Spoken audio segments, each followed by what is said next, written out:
You are victorious. Ulitin ko sabi ni Sis Arlene. Sabi mo sa katabi mo, it's my joy to see you here. Hallelujah. Palakpakan natin muli ang Panginoon. So, welcome mga kapatid. And I welcome myself also sa mga hindi pa nakita sa akin. No? And I welcome also, sino ba? Mga hindi ko pa nakita nung Sunday. Nakita ko na si Sis Arnie kanina. Sino pa ba? Welcome, Brother Ferdinand. You're always welcome here in GCI family. So, let's just welcome also our brethren in the live stream. Okay, so, are you ready? Ask your neighbor, are you ready? Sabi mo nga sa tabi mo, sabi mo sa sarili mo, ganito, turo mo sa sarili mo, am I ready? To be encouraged? To be empowered? O masermonan? Ano sabi? Okay lang. So, victorious day everyone. So, without further ado, siguro wala naman akong nakalimutan, no? Welcome ko na lahat. May birthday ba? Wala naman na. Tapos na yung mga nag-birthday na hindi nagparamdam, nakakalimutan ko. Mamaya daw. Mamaya, Nakamaroon. Happy Valentine sa'yo, pati kay Sis, kay Ate Ling. Happy Valentine, Okay, so today, without further ado, we are on the second message of ours. Anong series natin ngayon?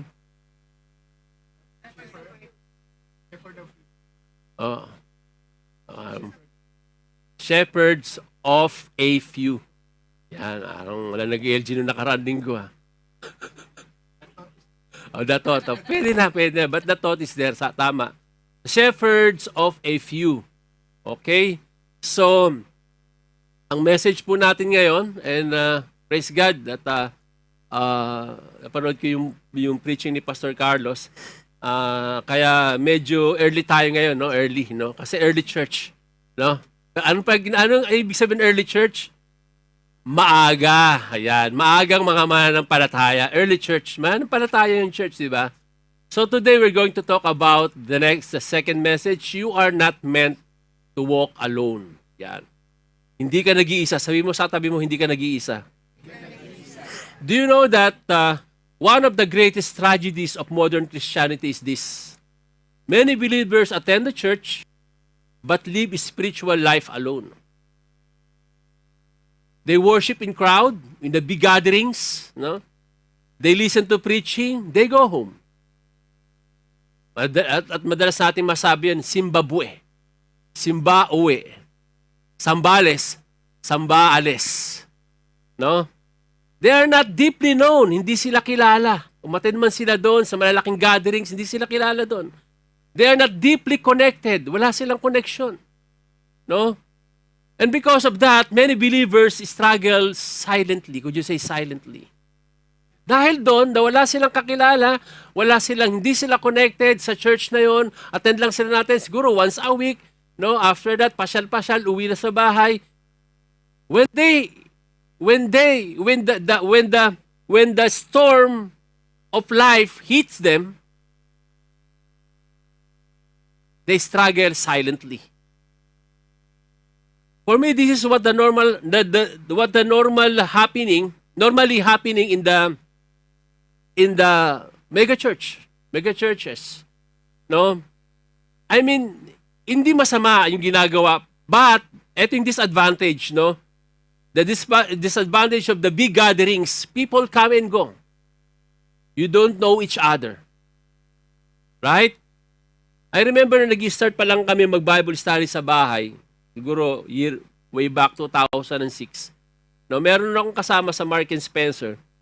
Kasi nababalitaan niya na nagba-Bible study na ako.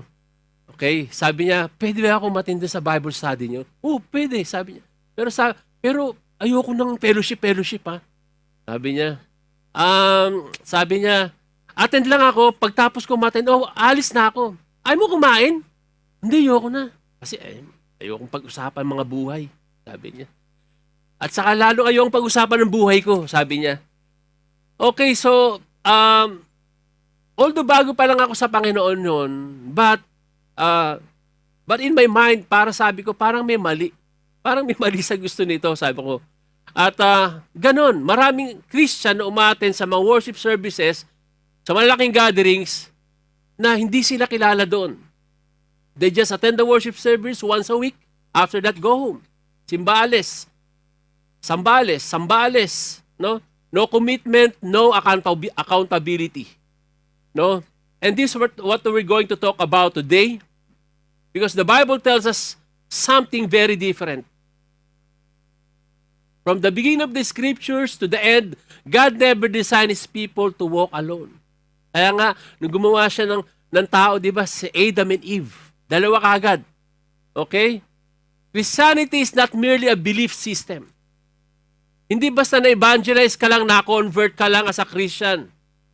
Christianity is a shared life. Could you say shared life? That is why Jesus did not make converts only. No? Tinawag niya yung mga disciples niya and He formed a community of disciples. That is why the early church, eto na naman, no? Early church, no? What is tinanong ko na kanina sa inyo, anong ibig sabihin ng natawa talaga ako doon sa early church na yun, no? Hindi ko pa na-text si Pastor Carlos, natawa ako doon sa early church, no? No. Kaya nga rito, mga kapatid sa GCI, we make Christ-like disciples. Could you say Christ-like disciples? Through life groups, through LTGs, or life transformation group. It's a shared life. No? Disciples is a life-to-life experience. Madalas kong sabihin, yes, we will talk about the Bible, which is number one, but then again, we will talk about our life also. To strengthen us, to encourage us. How can I call you a friend kung hindi ko kilala ang buhay mo? It's a shared life. Because listen to this, tell you never listen to this. We grow closer to God when we grow closer to each other. Did you hear that? We grow closer to God when we grow closer to each other. No? And today we will see 3 biblical truths that show us why no believer should walk alone. Bakit hindi kailangang mag-isa ng bawat mananampalataya? No? So number 1 point, we only have 3 points. God designed life to be shared. Ecclesiastes 4, 9 to 10. Can we all rise up? Let us read the first scripture. 1, 2, 3. 2 are better than 1 because they have a good reward for their labor. For if they fall, one will lift up his companion. But woe to him who is alone when he falls, for he has no one to help him. Let us pray. Lord, we thank you, Lord, for this message, O God. We know this is the right message. This is a timely message, O God. Lord, that you prepared for all of us. Lord, talk to us. Lord, talk to us, so Panginoon. In your ways, O God. Convict us, Lord. We are ready, Lord. This is your time. This is your place, Lord. And we dedicate this moment to you. We give praise and glory. In Jesus' name we pray. Amen. Amen. You may be seated. So this passage teaches a simple but powerful truth. Life is stronger when it is shared. Life is stronger when it is shared. The book of Ecclesiastes describes the struggles of life in a fallen world. King Solomon, we know King Solomon, the wisest man ever live, who wrote this book, no? Nakita niya na mahirap ang walang kasama. Nakita niya ang mahirap mag-isa. No? Sabi niya, kawawa-awa ang mag-isa. I like the book of Ecclesiastes because it focus on reality. Napakasimple. Reality of life. Madaling intindihin. It helps us to face the reality of life. And in need, mahirap talaga ang mag-isa sa buhay. Hello? Mahirap ang walang katuwang sa buhay. Right? Maging yung pagkamot lang sa likod, pag nakahiga kang hirap gawin. Di ba? Siyempre, pag may katabi ka, pakikamot na nga yung ano ko dito, makati. Di ba mas madali? Di ba? Subukan nyo na yun. Alam ko yung mag-asawa nito, nasusubukan nyo yung pagkamot sa likod. No? The Bible says, he finds wife, finds favor in the Lord. Amen. Say, Brother Eric lang nag-amen, ha? Tahimik pa. Okay. He finds wife, finds favor in the Lord. No? Maging mag-travel kang mag-isa, mahirap. I don't know, pero may mga tao na nagta-travel mag-isa.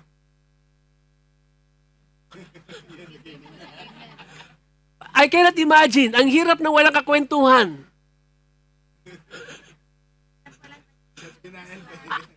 That's right. Ang hirap pag hindi ka marunong mag-selfie. Pwede ka bang pa-selfie ng pa-picture na lang? Eh kung itakbo pa yung cellphone mo, di ba pag nasa labas ka, delikado ngayon. Baka mamali ka, itakbo yung cellphone mo. No? And it's risky. Kung ano man mangyari sa'yo, sa lugar na yon, wala kang katulong, wala kang katuwang. Walang tutulong sa iyo, walang mag-inform kung ano nangyari sa iyo. Right? Sabi nga sa English, no man is an island, no? The same is true for the word of God. That passage teaches simple but powerful truth that life is stronger when it's shared. Say it with me. Life is stronger when it is shared. Solomon gives several practical benefits. Shared strength. Two people working together accomplish more. Christian life was never meant to be a solo journey. We grow faster when we walk with others. No? Christian life was never meant to be a solo journey. Lagi nyo narinig sa akin, walang Lone Ranger na Christian. We grow faster when we walk with others. When two people works together as a team, mga kapatid, they combine their strength. Right? They shared energy. The small effort turns into a great result. Two hands builds faster. Subukan mo mag-isa lang ang kamay mo nagtatrabaho. Isa lang. Di ba? You try with two hands, mas mabilis ang trabaho mo. Two eyes, see more. Maaring hindi mo makita yung mali, no? Pero nakita ng isa. Nakita ng kasama mo, no? Before it causes trouble. Lalo na pag malabo ng mata nyo. Kapag may binubuhat tayo, right? Carrying a heavy box alone can hurt your back. Masakit na sa likod. Pero lang siguro sa mga bata dyan. Pero pag dalawa kayo nagbuhat, nagtatawanan pa kayo, no? Habang nagbubuhat pa kayo, di ba? Oo. Kung papasok ba, papalabas. Di ba? So, kung wala nag-ayos itong worship hall, wala nag-ayos na mga upuan, wala naglinis, ano gagawin natin bago mag-worship? Maglinis pa tayo, mag-ayos pa tayo. Kung wala nagluto sa likod, habang may naglilinis dito, anong kakainin natin mamaya? Christian life was never meant to be a solo journey. Walang Lone Ranger na Christian. Even Jesus sent His disciples to their first missionary journey 2 by 2. Diba? Yung first missionary journey ng mga disciples, hindi sumama si Jesus. Hindi siya sumama. They sent them 2 by 2, and when they came back, they were rejoicing. Sabi niya, Master, sabi niya, nagpagaling kami. We cast evil spirit. In your name, we healed people in your name. Sabi ng Panginoon sa akin, rejoice not. Excited na excited, sabi ng Panginoon, rejoice not, huwag kang magsaya. Sabi niya, rejoice not because you cast spirit, no? Or you healed. Rejoice because your name is written in the book of heaven. I remember why 2 by 2? Because Jewish law required 2 witnesses to confirm a truth. Kasi sa law, nung panahon na yon, even in sa batas naman, di ba? May kailangan may witness. In the Jewish law, kailangan dalawa dahil para may mag-confirm, no? Na talagang nangyari yun. I remember nung nagsimission kami ni Pastor Carlos, dalawa lang kami kasi dalawa kami full-time. No? Nagpunta kami sa siguro ito yung last atang magkasama kami. O, kasi hindi na daw kami pwede magsama. Besumita. Sabi, nag-mission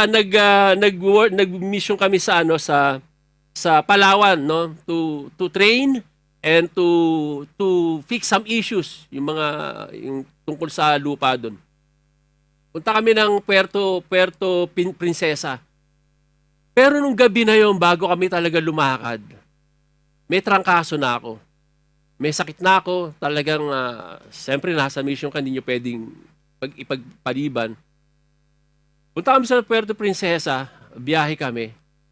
Hanggang sa sumakay kami sa barko, talagang may lagnat na ako. Ang gusto ko na lang talaga humiga, matapos na yon. But nasa journey kami, alam mo ba yung nakaupo ka na isang mata lang yung nakabukas sa'yo at na mo kung ano nangyari. Tapos si Pastor Carlos, hawak niya yung plastic, sumusuka na dun sa nasa barko na kami.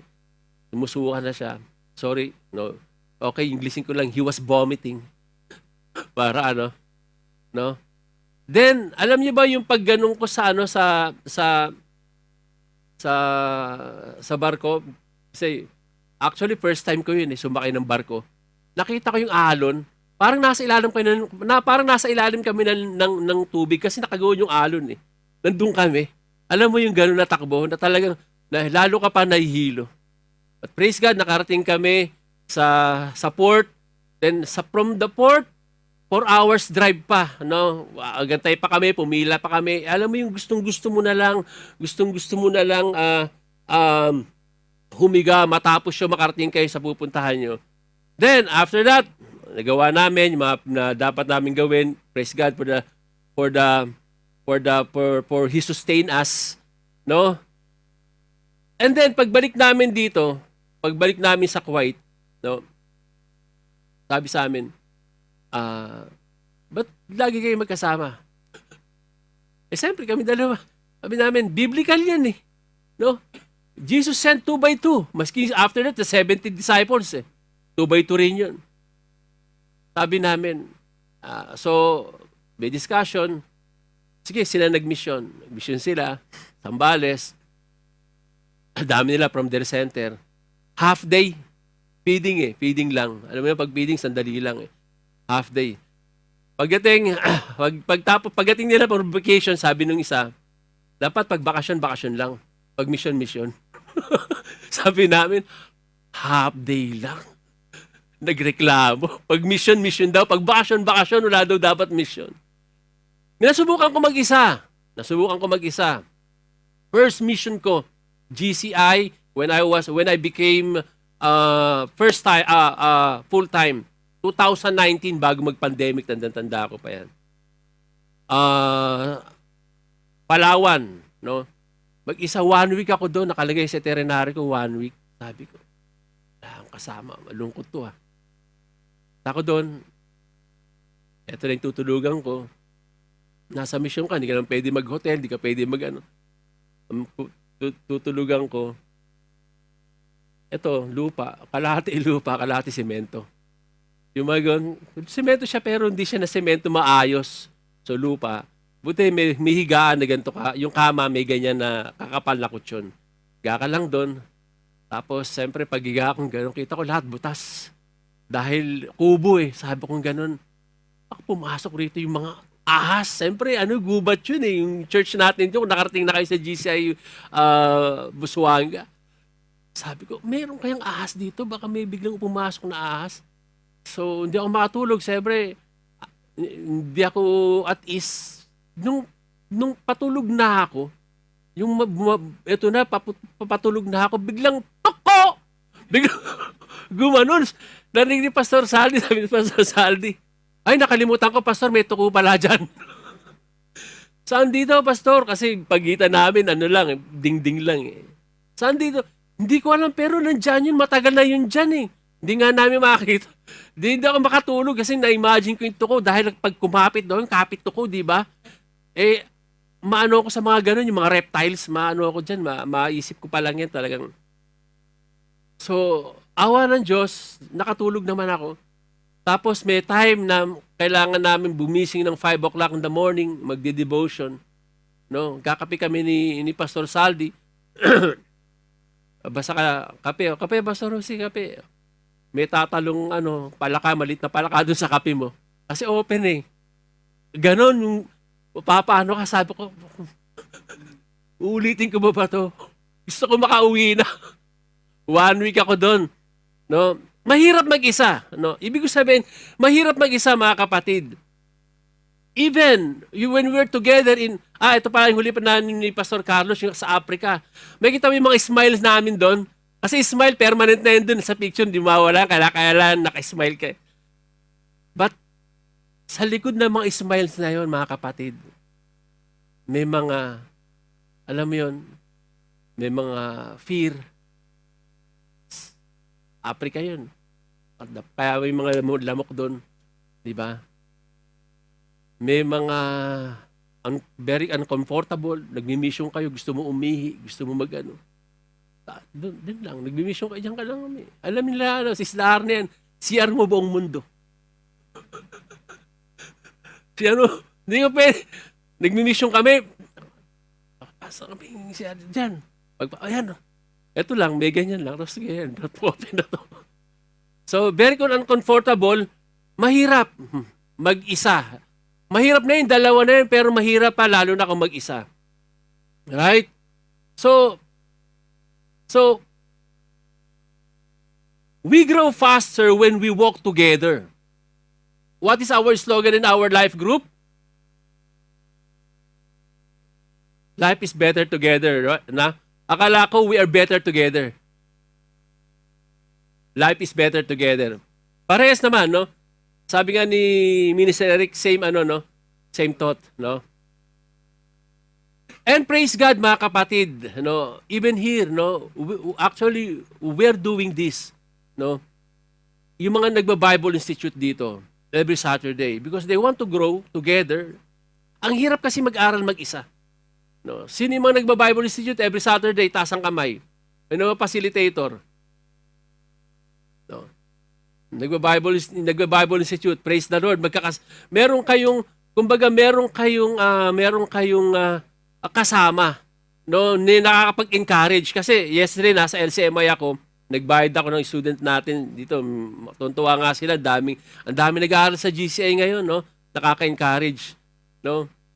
Kaya nga naalala ko yung kami nila Pastor Carlos, hindi ganyan, isa-isa kami. Nung nagpapatuloy na kami mag-isa sa evangelical. Pastor Steve, punta siya sa evangelical. Nagkukwentuhan na lang kami. Hanggang ibang hindi na nagpatuloy dahil ganun ang sistema. Punta ka sa evangelical church, panoorin mo yung video, tapos after nun, mag-exam kayo. Tapos sasabihin, pag bagsak ka, hindi sasabihin kung saan yung bagsak mo. Gusto mong umulit? Ganun lang eh. Siyempre, bagsak ako eh.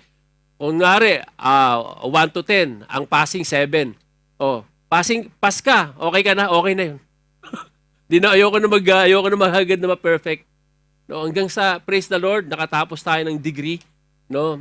Kasi, ang ginawa ko noon, nagtatrabaho na ako sa IKEA, papunta ako doon, alas 5. Tatawag ko, Pastor Martin, pwede ba akong magpunta dyan? Sige, kasi sila nalilate din, tatapusin ko eh. Kaya sabi ko sa kanya, Pastor Martin, pwede bang hiramin ko na lang yung mga CD? Yung mga in-enroll ko doon sa bahay. Kasi nalilate kami sa'yo eh. Nalilate kami na uwi eh. So, mas nakagaang yun. No, ibig ko sabihin, no, when we walk together, no, talagang meron nag-encourage, no? Nakaka-encourage. No, you grow faster kaysa mag-isa ka lang. You will grow, I believe, pero kailangan mo talaga ng encourager. No. Number 2, shared support. Solomon says, if they fall, one will lift up his companion. Everyone falls sometimes. We face discouragement, we face temptation, we face this spiritual dryness. But when we walk with others, someone can help us stand again. Admit it or not, mga kapatid, all of us can be hit by the storms of life. May kanya-kanya tayong bagyo sa buhay. Right? And no one is exempted. Kahit pa napaka-spiritual mo pa. No one is exempted. Lahat tayo may kanya-kanyang bagyo sa buhay. Sudden loss of loved ones, sudden grief, sickness, pain, loss of jobs, no, broken relationship, financial crisis, etc., etc. May mga kanya-kanya tayong dumadating na bagyo sa buhay. Sometimes, it's a storm of correction. A storm of correction when you are already born again and you know the Word of God, no? You're attending the worship service, you're attending your life, but still, you don't walk in the will of God. That is why God is sending you the storm of correction. Maybe some of us are in a storm of perfection. When you're a born-again Christian, you do everything for the Lord, you give the best for the Lord, you attend the worship service, no? You want to excel in serving God, but you will ask yourself, why I'm still in this storm? But don't worry, mga kapatid, that storm is not the storm of destruction. That storm is the storm of perfection. You perfect your faith. No? But listen to this. Tell your neighbor, listen to this. Whatever the storms you are having right now, listen to this, you need the support. We need the support. So, to help us to stand again. Right? Kailangan may magsasabi sa'yo. May mag-aalalay sa'yo. Maybe you don't know that this is storm of perfection. Hindi mo alam. Pero merong isang matured Christian, nakilala ka, no? At sasabi sa'yo na pagdaanan niya, huwag ka mag-alala kapatid, storm of perfection yan. You're under sanctification. No? God is preparing you for a great ministry. Right? Illustration. Think about the burning coal or yung nagbabagang uling. Right? When one coal is removed from the fire, it slowly becomes cold. Pag tinanggal mo yung isang uling, sa nagbabaga, mawawala yung init, mawawala yung baga hanggang sa mamatay na siya.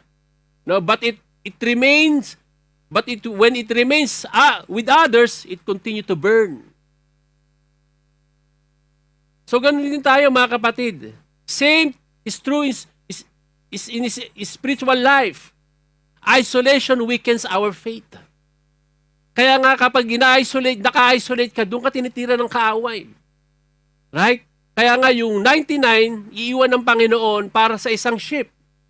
Dahil yung isang ship na yon, pwedeng atake ng enemy, mahina siya. So don't isolate yourself. Sabi mo sa katabi mo, don't isolate yourself. Kasi pag nandun ka, akala mo kahit na sino mga kapatid, I've been through this ministry for over ilang dekada na. But even me, ay naatak ng kaaway. Na tayo, hindi tayo exempted. Isolation weakens faith, but community strengthens faith. So we need each other support. At yan ang kahalagahan ng small group. Yan ang kahalagahan ng LTG. Do you know this? That the strength of the church are the LG groups. Andiyan ang strength ng iglesia.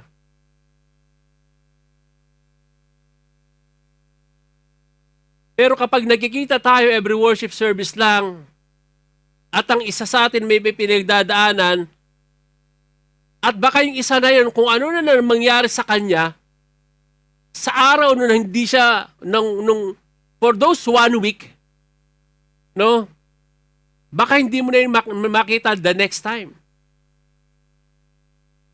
Dahil hindi mo alam kung ano nangyari sa kanya for the whole week, kung isang beses mo lang siya nakikita sa isang linggo. We can find support in our life groups. We pray for each other. No, we pray with each other. We talk. We encourage one another. And what is the application for this? This is why life group matter. Because a smaller spiritual family, people know your name. People pray for you. People walk with you. People lift you up. People lift you when you fall. Amen. The next point is this. God commands love to be practiced. John 13, verses 34 to 35. A new commandment I give you, that you love one another, as I have loved you, that you also love one another. By this, all will know that you are my disciples, if you have love for one another. In the book of John, in that chapter 3, This passage occurs during the Last Supper. Nangyari ito bago maipako ang Panginoon, the Last Supper. And Jesus is hours away from the cross. Ilang oras na lang, papako ng Panginoon. He did not command us, He did not give a command about church programs. He did not give a command about church buildings. He commanded them to love one another. Ay na naman, narinig naman ni Brother Romel. Hindi another one. Love one another. Okay? So that's clear. Jesus didn't just look at the crowd and say, sabi niya, hindi siya tumingon sa crowd. Hey, everyone! Just love humanity in general. Hindi niya sinabi yun. Just love humanity in general. No. Mahalin niyo yung mga tao. Hindi niya sinabi. Because instead, Jesus says, love one another. Would you say love one another? Because there's a huge difference on that. Loving humanity is so easy to say. Loving humanity is so easy to say. But it's vague. Would you say vague? Right? Meaning, it has no direction. Meaning, it's just an idea. When you say love humanity, mahalin mo yung mga tao. You can say, I love the people from Africa. I love the people from Australia. I love the people from Philippines. No? But it's just on your head. It's not real. You cannot say, I love the people in Africa the way I love my family. Are you getting this? You cannot compare the two. My love for family is highly personal. My love for family is sacrificial, patiently. That's the kind of love that Jesus is telling us when He says, love one another. And as a family of Christ, as a family in Christ, we ought to love one another. Jesus says, as I have loved you, as I have loved you. And what kind of love is that? Sacrificially. That's sacrificial love.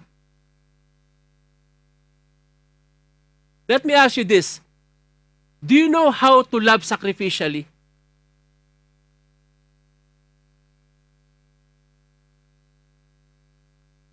Do you know how to love sacrificially? You know what? It's easy to say, but it's hard to do. It's easy to say, but it's hard to do. Let me say it in a very simple but in a profound way. Sacrificial means to give up everything out of love. Na pwede mong i-give up ang lahat-lahat para lang sa pagmamahal mo. Ginawa nyo na ba yan? Para lang sa pagmamahal mo sa isang tao, you give up everything. Jesus left heaven for you and me. To live in this fallen world. He left heaven for you and me. He gave His life for you and me. He died on the cross for you and me. And this is sacrificial love. This is sacrificial love. And listen to this. This should be the blueprint conduct for every Christian. The blueprint to love one another. Meaning it should be our lifestyle. Could you say lifestyle? And I believe with all my heart that to be able to do this sacrificial love, first, you must receive God's love. Hindi mo mabibigay kung wala ka. You cannot give what you don't have. Before you can give love, before you realize that the God is giving you the sacrificial love, you must receive it first personally. Do you receive it personally? The love of Christ? That's the good news. So, this command is doable. The good thing with God, He will not command if it's not doable. He will command, all His commands are doable. Right? So pwede tayo magmahal. We can love one another. They will know that you are my disciples if you love one another. As a followers of Christ, no, they will recognize us by loving one another. They will not recognize us by our buildings, by our programs, by our music, by our technology. Jesus did not say the world will recognize us by those things. Don't get me wrong. We need those things, but we don't depend on those things.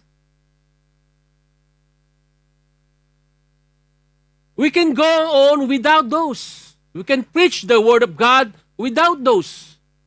And listen to this. Listen to this.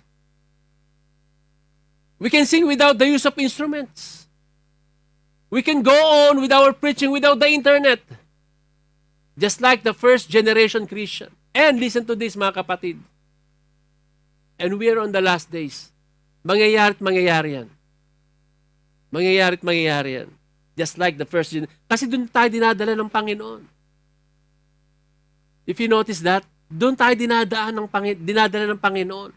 You know, the way they worship in New Testament time, dinadala tayo sa house church. The word recognized them as true disciples were love practice. Were love practice. But love is difficult to practice in a crowd or a big gatherings. Right? Dahil sa big gatherings, hindi mo naman nasa kilala eh. Alpha, session 10. Di ba? What is the church? Di ba? Sa mga malalaking pagtitipon, sa malaking worship service, or ng pagtitipon ng body of Christ, where you don't know them anymore. And difficult to make friends. Magkakaroon ka ng trust issue. Just like the mega churches. Yes, nakikita natin, wow, ang ganda, ang dami. Where people come and go. That is why life group exists, or small groups. Where easy to make friends. Where there is confidentiality. Could you say confidentiality? There is intimacy. Say intimacy. And there is accountability. Say accountability.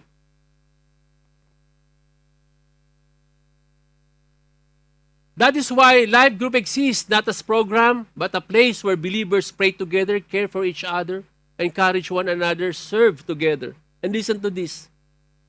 And love flourish in smaller relationship. Right? Doon makikita yon yung pag-ibig sa kapwa. Sa kapwa mananampalataya in a smaller setup, in smaller groups. Where you cannot find it in a big gatherings of believers. What is the application? When people enter a life group, they should experience this. Spiritual family, not a meeting, not an event, but a place where love becomes visible. Hallelujah. Are you experiencing this in every life group?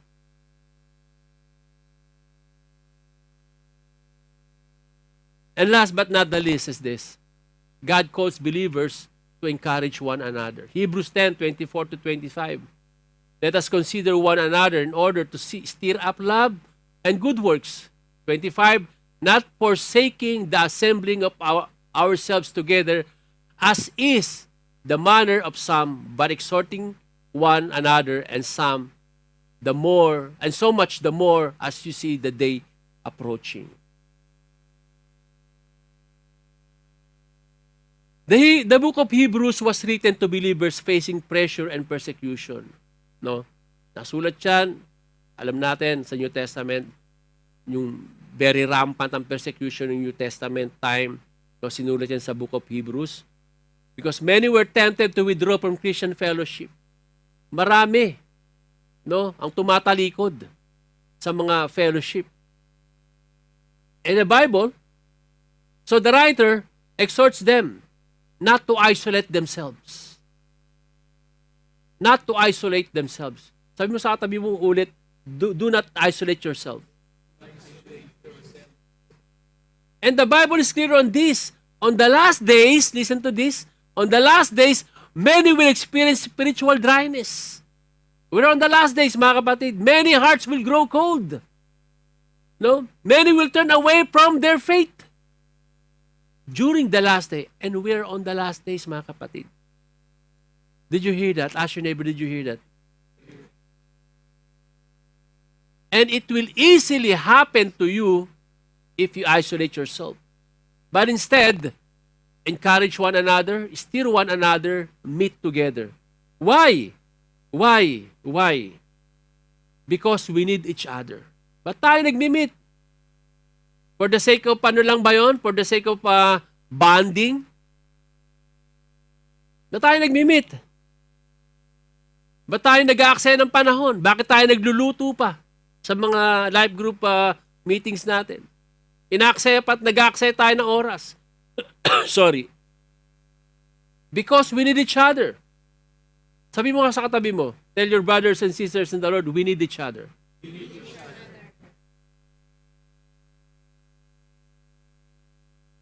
So this passage highlights three actions that show the three responsibilities of believers. In verse 24, it says, let us consider one another. Let us consider one another. Consider one another. The word consider means to think carefully about someone. It means pay attention to their spiritual life. Notice their struggles. Encourage their growth. Listen to this. It is very important that you know what is happening with them. With your life group members.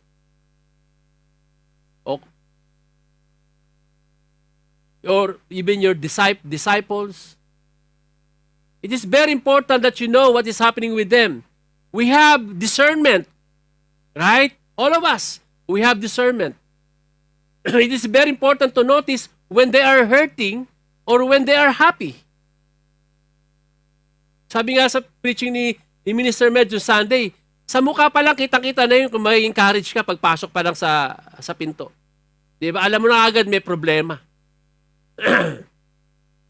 Di ba? At pag lively, wow, kumusta na, pastor? Pag si pastor tahimik, seryoso.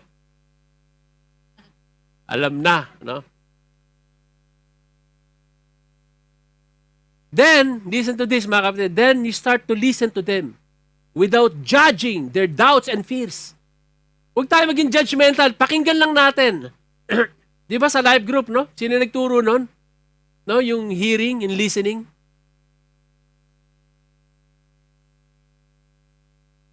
Minister Rhea. Hey, Minister, dito ka na, Minister Rhea. So, you have to start to listen with them without judging them. Their doubts, their fears, pabayaan mo lang. Okay lang yan. Sabi nga sa Tagalog, walang judgmental. No? You have to notice kung saan nanggagaling yung hugot ni kapatid. You have to notice the things they care about deeply. And pray for them. Pray with them. We must be intentional. Could you say intentional? Intentional about caring for others, mga kapatid. We have to be intentional. It's not about madagdagan lang ang life group natin. We've been here in this ministry for how many years, mga kapatid? It's not about adding to your number of members. Pakita natin. We are genuine to our feelings. We have to be intentional. Christian life is not self-centered. It is other-centered. Hallelujah. I like that.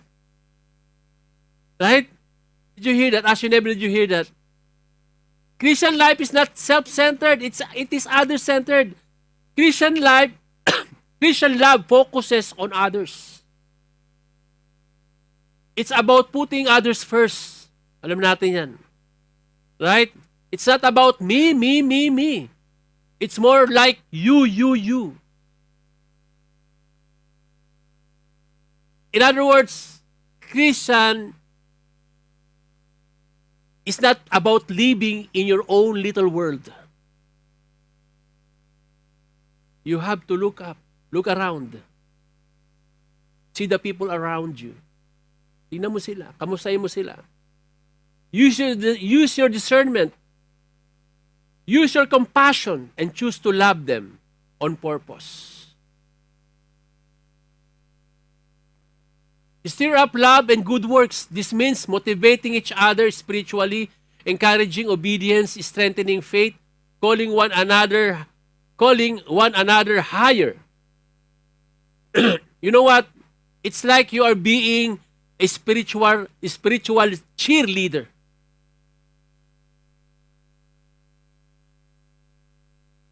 When your friend or yung member natin sa life group, when you see them tired, no?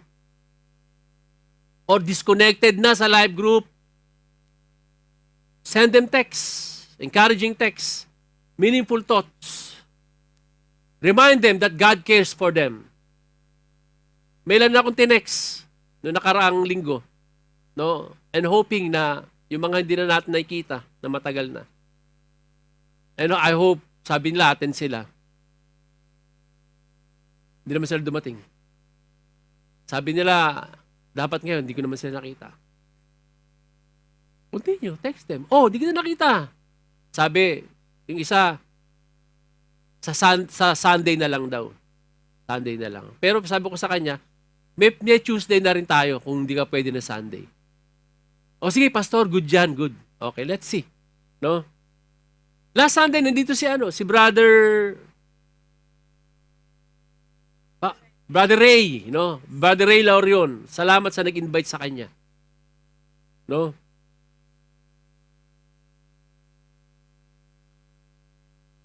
Try to send encouraging words sa mga kapatid natin, lalo na member nyo ng life group. Be a spiritual leader. Tell your neighbor, be a spiritual leader. Actually, meron nga tayong attendee sa MWF sa Tuesday natin. Yung attendee na yon, transport ko yun way back 2000 noong nawala na ako ng trabaho. 10 years ago. Umatin siya sa atin sa basement. Sinesharean ko siya. Siyempre, gano'n pwede mong gawin. Nagde-drive ka, pwede mo siyang i-share ng word. In-invite ko na siya. You know what? Para sa kanya noon, parang okay lang siguro nung panahon na yun. Okay siya eh. Para lang mapagbigyan ako, sige, umatin siya sa basement. Okay. But now, you know what? He's more enthusiastic. Hindi ko alam bakit. Kung hindi niya sinabi na yun, hindi ko siya makikilala. Like, 10 years ago. No, buti na lang, may nag-invite sa kanya, si Sis Edith. In-invite ni Sis Edith. Umatin siya ng prayer meeting, then umatin siya ng worship service. She's more enthusiastic. So may ganun mga kapatid. Your labor in the Lord is not in vain. Hindi sila umattend, ginawa mo yung part mo. Pero ganito naman, pero pag nandun na sila sa kabilang congregation, same statement of faith natin, pabayaan mo na sila. No? Huwag nyo na silang imbitahin pa. Nandun na sila, I'm okay. Okay na ako rito. Pero lang, pag alam mo mapapahamak siya sa faith na yun, pwede mo siya sabihin, kapatid, kung sabi kita, baka mali yan. Kagaya ng ginawa ko sa ating mga kapatid na nawala na, pinuntahan ko talaga sa trabaho. Pinaliwanag ko sa kanya. But then, ginawa ko yung part ko. Nagpatuloy pa rin sila. Right? So number 3, meet together regularly. The writer warns against neglecting fellowship. Isolation weakens spiritual life, but fellowship strengthens faith. And this is urgent. Say to your neighbor, this is urgent. The passage says, as you see the day approaching, it refers to the return of Christ. Sabi dun sa verse natin kanina sa Hebrews 10. As you see the day approaching, this refers to the return of Christ. As I have said earlier, we are already on the last days. As the world grows colder or darker, believers need each other more, not less. Habang parating yung paaraw na yon, kailangan natin ng fellowship. Tandaan natin mga kapatid, this is the sad truth. Ang mundo talaga hindi pabuti ng pabuti na yan. pasama ng pasama ang mundo. The Bible teaches us, pasama ng pasama ang mundo. You can see in everyday news, right? Crimes, dirty politics, di ba? Famine, earthquakes, wars, death. Araw-araw nandiyan yan sa cellphone natin. Nadadaanan natin. Mga kapatid, listen to this. We have different kinds of level of faith. No? Meron sa atin, maaring mataas ang faith niya kaysa sa akin. Meron naman, lalo na yung mga mababago pa lang, hindi ganun kataas yung faith niya, hindi ganun katatag. Okay? Sa matataas ang faith, normal, hindi naman siya nababahala. Pag kinamusta, kamusta na kayo sa Kuwait? Okay. So, payapa naman ngayong araw na to. Gigera na dyan. Okay lang. O, kamusta economy dyan? Okay din. Trabaho naman. Hindi siya nababahala. Right? Pero listen to this. May mga kapatid na hindi ganoon ng pananampalataya kagaya sa mataas na pananampalataya ng isa na yun. Maaring sila nai-stress na. Hindi sila nagsasalita. Nakikita mo lang yung pangiti-ngiti parang si Brother Richard. Pero in their minds, no, paano na pag naggera? Mawawala na ako ng trabaho. Paano na? Nakukuha ng pera. Saan ako uuwi?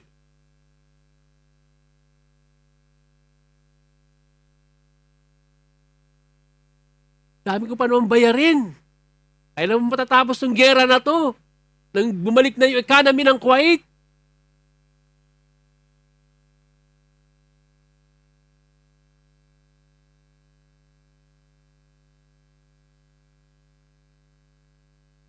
May mga kapatid na kailangan ka.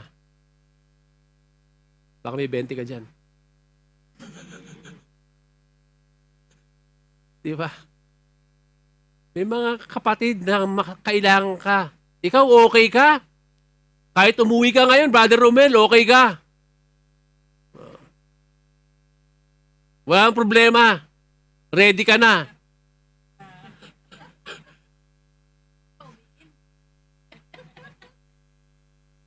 Pero yung isa na to na namumroblema, tahimik lang siya.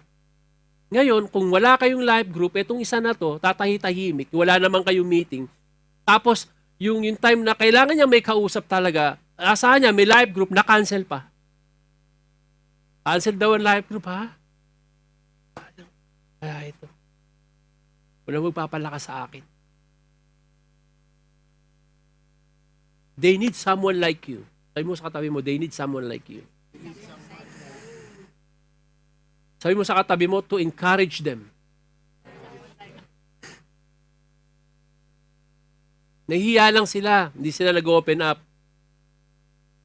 Pero, pwede sana nila ma-open up sa life group. You know that? Hindi sila nagsasalita sa church. Pero dapat, pwede sana nilang isabihin sa life group. Kung meron sana tayong life group. Kung hindi na-cancel ang life group. Right? Paano na? So, ang gagawin nila, lalapit na lang sila sa kanilang ibang mga tao na unbeliever sa katrabaho nila. And what's the advice? Worldly advice. Magtataka ka na lang, ano ba't hindi na nagdumarat? Hindi ko na nakikita. Puro ka cancel kasi. Di ba? Nawala, kapatid, nawala na. No?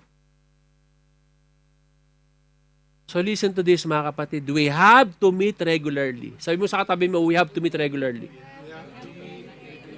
Sabi mo sa katabi mo, see you on our life group meetings. Application.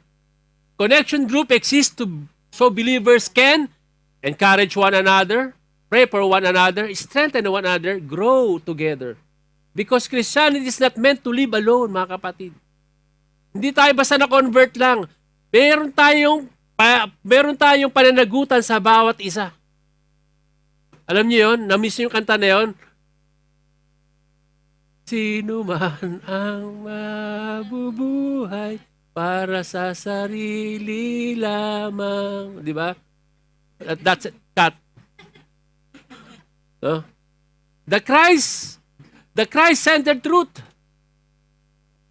Let us remember the truth we learned today. Life is stronger when it is shared.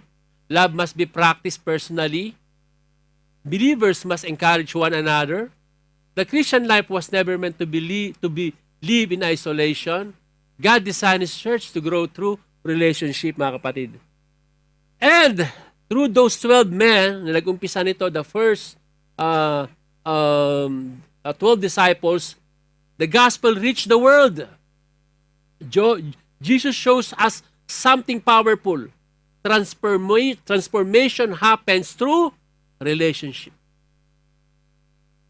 That is why we believe in shepherding a few. Mas napagtutuunan natin ng pansin kapag konti lang. Kapag marami na, I doubt kung mabibigyan pa sila ng oras. Mahirap. Pag marami na.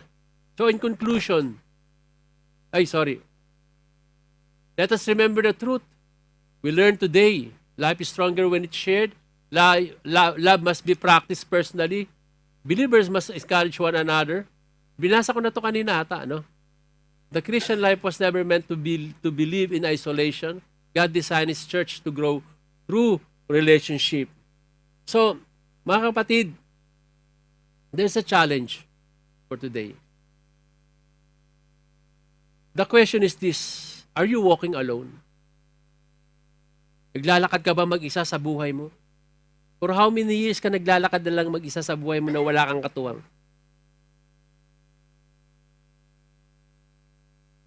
May mga bagay nga tayo hindi na nasasabi sa asawa natin. Pero nandito lang sa puso natin. Hello?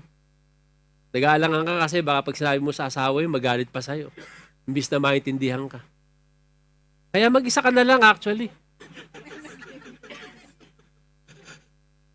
Pag-usapan natin ito mamaya. Counseling yan. Counseling. Mga kapatid, we just have to realize this. No? Na minsan, talagang mag-isa ka lang. Especially kung nag-isa ka sa abroad. No? Wala kang kamag-anak dito. Praise God nga, di ba? Kahit wala yung mga biological family natin, dito tayo.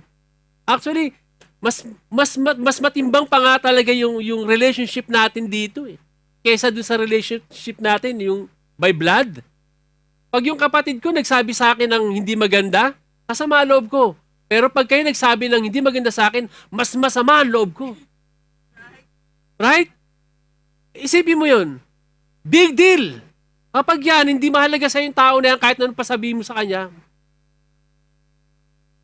Pero kapag kilala mo siya, meron kayong relasyon at siya nagsabi sa'yo ng hindi maganda, it's big deal. Right?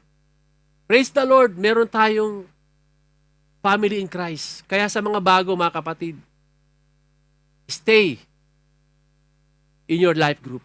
Or if you don't have life group, mamaya tatanungin ko kayo, join in the life group. Are you walking alone? Are you walking with a spiritual family?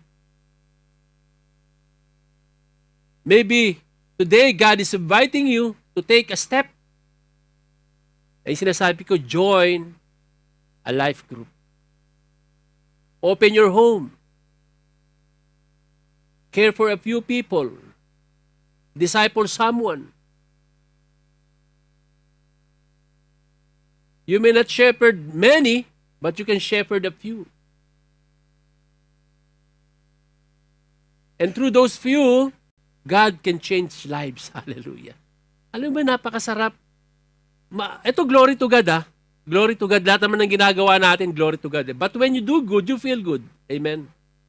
Pag iniisip mo lang yung mga taong na-evangelize mo at nagpatuloy sa church, wow. Lord, glory to God. Pero natutuwa ka pag nakita mo yung mga nagpapatuloy na i-invite mo sa church, na talagang pinagtiyagaan mo, patiently, no, nagyoyosi pa sa harapan mo, nag-aalpa. No, hindi mo sinasaway. Sabi kung gano'n, pabayaan mo yan. Dabagan niya naman yan. No? Oo, huwag mo pasawayin, pabayaan mo siya. Oo. Through the words of God, alpha, napapadaanan ko yung mga ganyan because that body is a temple of the Holy Spirit. Praise God, ngayon, hindi na magkanda ugaga sa ministry. Wala pa kaya wala sa prayer meeting kagabi. Oo, pagod na. Napagod ata, babayaan mo na. Marami. Kung isipin ko lang, hindi lang yung taga rito, maging yung mga nagpapatuloy sa labas. No, na-share natin ng word, na nakakilala. Yung iba nga namatay na eh. Alam niyo ba? I just imagine this. I don't know. I just imagine this one day. As sabi rin ni Pastor Carlos yun, hindi kami nag-usap pero ayun yung namin. Na one day, yung mga pinatanggap mo na hindi mo na siya kilala, taxi driver or anyone, pagdating sa langit, may kita mo sila. Pagpapasalamat sa'yo, salamat. Salamat po. So, salamat, Brother Junil, sineran mo ako. Disciple someone. God can change lives. And it will bring glory to His name. Are you shepherding? Just let us reflect. Are you shepherding? Ask yourself. Tanong natin, Lord, sino ba yung binibigay mo sa akin? Because this is intentional. You cannot do this by just to have disciples or sasabihin mo, oh, wow, daming disciples ha. Marami pa kay Jesus Christ ha.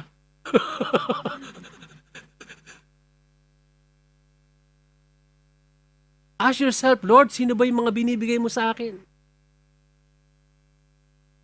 That I can walk with spiritually. Who can I encourage, Lord?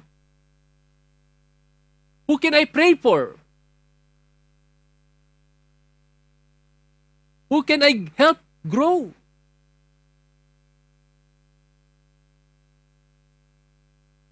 Let us bow our heads and let us pray.